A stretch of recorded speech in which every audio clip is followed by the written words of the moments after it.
Marie Curie's enduring legacy, a life devoted to discovery and humanity. In her final moments on July 4, 1934, as a physician offered an injection to ease her suffering, Marie Curie whispered weakly, "I don't want it." These simple words reflect her indomitable spirit, clear-minded, resilient, and committed to facing reality without illusion, even in extreme pain. Her ultimate message to the world, lived through decades of sacrifice, was one of relentless perseverance, boundless curiosity, and selfless devotion to science for the benefit of humanity. Nothing in life is to be feared. It is only to be understood. 59 words. Maria Salomea Skłodowska was born on November 7, 1867, in Warsaw, Poland, then under Russian rule. The youngest of 5 children in a family of educators. She grew up valuing knowledge amid hardship.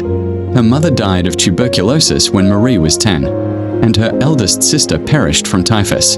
Despite oppression, women barred from Polish universities, Marie excelled, joining the clandestine Flying University to fund her sister Bronislawa's medical studies in Paris. She worked as a governess, studying secretly. In 1891, at 24, she arrived in Paris with little money but immense determination. Enrolling at the Sorbonne, living frugally in a garret, Marie studied physics, chemistry, and mathematics, topping her class, earning degrees in 1893 and 1894. She began research on magnetism. Meeting physicist Marie Curie in 1894 sparked romance and collaboration. They married simply in 1895, she in a practical dark dress for lab work. Daughters Irene, 1897, and Eve, 1904, followed. Yet Marie balanced motherhood with science.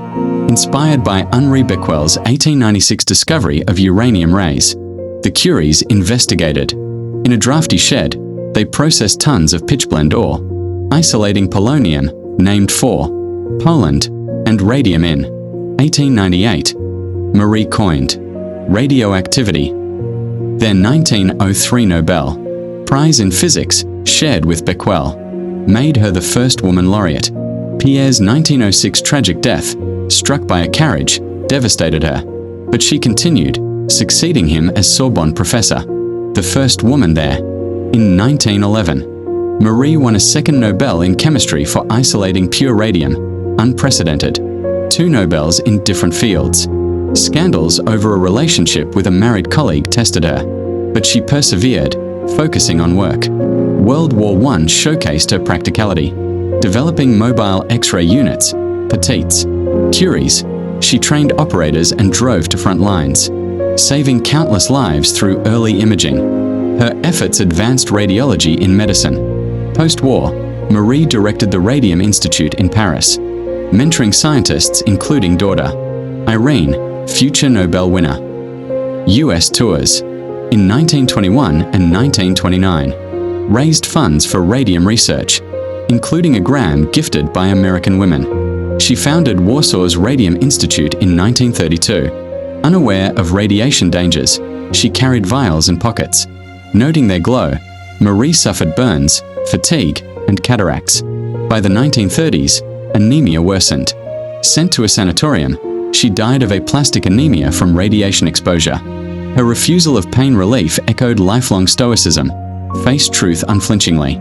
Curie's American legacy is profound.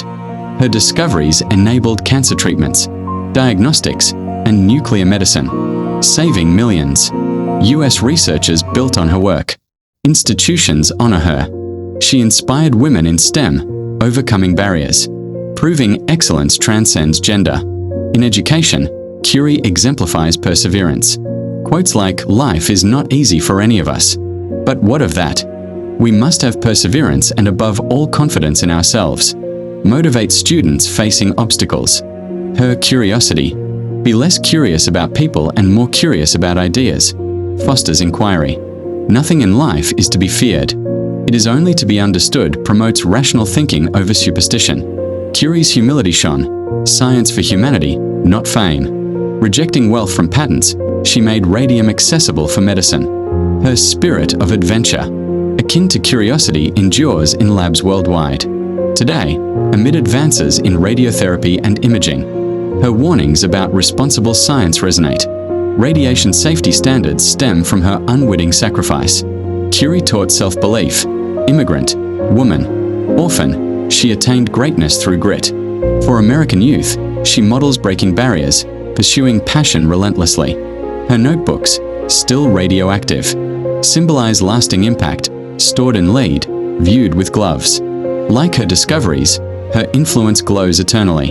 In classrooms, Curie's story sparks wonder, from shed to Nobels, poverty to immortality. She reminds us understanding conquers fear, perseverance unlocks potential. Science serves all. Marie Curie didn't seek heroism. She sought truth. In refusing ease at the end, she embodied her message.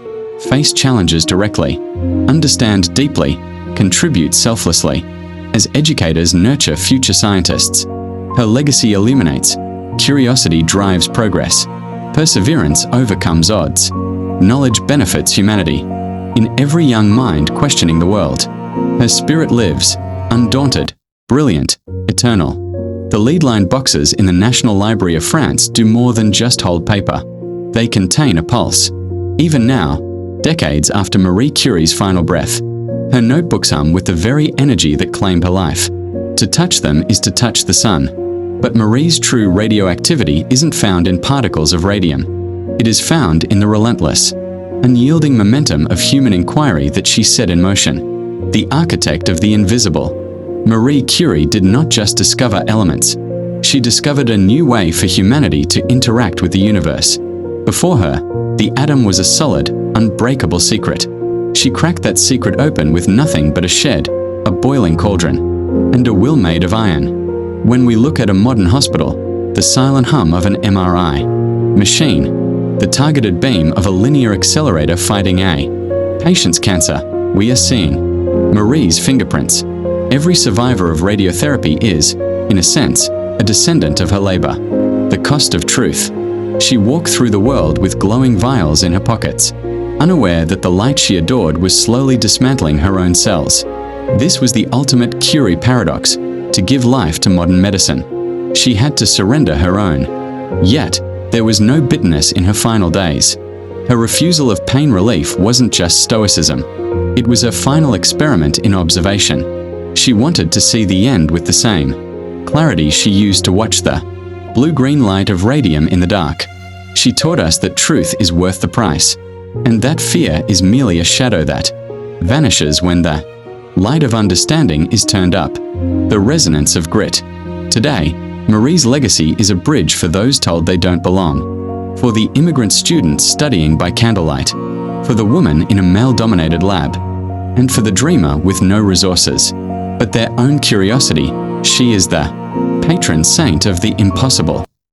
She proved that greatness does not require a gilded laboratory.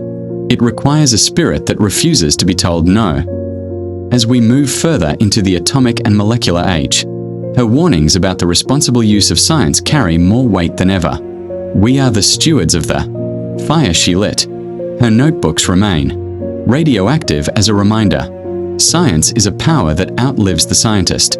It is a brilliant, dangerous, and beautiful responsibility. Marie Curie's story did not end in a sanatorium in 1934. It begins again every time a student asks why, and refuses to stop until they find the answer.